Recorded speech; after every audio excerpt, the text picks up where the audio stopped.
আর আমি আসল খবর কি করবো আমি যেটা হয়েছে যেটা দাঁড়াইছে সেখানে আমি বললাম কি করবো খালি কথা অন্ধ এ মামু অন্ধ ইয়ে করছে ক্যামেরা করছে সাড়ে 2 বছর কাছে না করে ওই যে আমি কই প্রধানমন্ত্রী শেখ হাসিনার হুমকিতে আমি পড়ি না জয় প্রধানমন্ত্রী ছিলেন জয় মেজর কর্নেলের ছিলেন হুমকিতে আমি প্রেসিডেন্ট করি না আর শেখ স্যারের হুমকিতে আমি পড়ি না ইতিমধ্যে প্রেসিডেন্ট শিল্পী কবি তাহলিন এবং আর্মি নৌবাহিনী সেনাবাহিনী এবং কালাবাহিনী গিয়া ভারতে ধরে ধরে আন না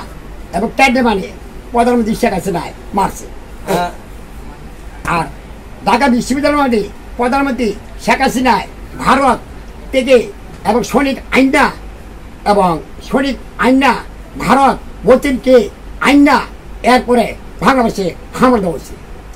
ঢাকা বিশ্ববিদ্যালয় মাঠে মাইরা সে ভাগছে ইন্ডিয়া আর প্রধানমন্ত্রী শেখ হাসিনা তুমি তো জানো আমার ভোট আছে প্রধানমন্ত্রী শেখ হাসিনা তুমি যার পাওয়ারে চড়ছ সে তো আমার বড় ভাই অর্থাৎ ইন্ডিয়ান মতিন স্যার কে মতিন স্যারের ভৈনী আমি বিয়ে করছি টিমেটাকে শুনলাম না আমি তো ছাই নাই কেন যাই নাই অর্থাৎ মতিন স্যারের কাছে আমি গেলে মতিন স্যারের কাছে আমি গেলে তার মানে আমার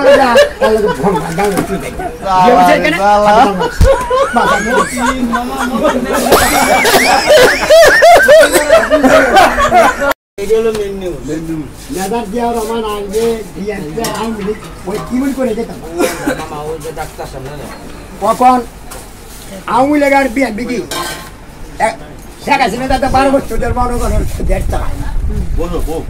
ঠিক না 12 বছর কেমন 15 বছর না 15 বছর আচ্ছা 15 বছর ঠিক আছে তো 15 বছর ধরে দেড় চালায় শেখ হাসিনা ঠিক না একটা নেত্রী 15 বছর থাকতে পারে না না না এটা এর দিয়া মোর কথা একটা হইলো কি জয় কোনদিন প্রেসিডেন্ট ছিল না প্রেসিডেন্ট ছিল কি আমি না মার্কিন যুক্তরাষ্ট্র কোনদিন প্রেসিডেন্ট ছিল না না একমাত্র প্রেসিডেন্ট হচ্ছে যারা তোমরা গরিবের কামড়া যায় শোনো যেমন যখন কালাবাহিনী দেখ দেয় এই দেখো হরনটা যখন দেয় এই দেখো তো এটাকে মাইরা ফেলা কালাবাহিনী সরকার কথা সত্য সত্য নয়তো তোমার কাছে আমি গেছি দেখো হই না আমার তো মনে ভাড়া আমার বাঁচাও তুমি না আমার আসতে দিছো ওই তোমার আমি যে খেতে নিয়েছেন আবার এখানে 4-5 জন নিলাম আবার আরেক বেদ যা খেতে নিলাম বুঝছো আবার করলাম যে আরেকজনের ক্ষেত করলাম বললাম বর্গা টাকা করে বাইরে নিয়ে দিয়া জানাম আবার চিড়গান ভালো হ্যাঁ আবার যা 15 দিন পরে আবার তোমার এখানে আছে আজ আবার খেত নিয়ে রে এখানে আবার ওই তোমার আবার কেমন লাগবে আবার খেত কিনে না ধানগুলি নিয়ে ওই সীতাকুণ্ডে নিয়ে বেচে নাম নিয়ে সীতা গোবর কেন দেবো না করতে না বুকে দেবো না কাঁচা টানি নিয়ে বেচে ধানের মনে করতে 300 বেচে দাম ওখানে আমি বললাম গরিব মানুষ করছি সেই সময় করেছিলাম আচ্ছা রাখো না তার মধ্যে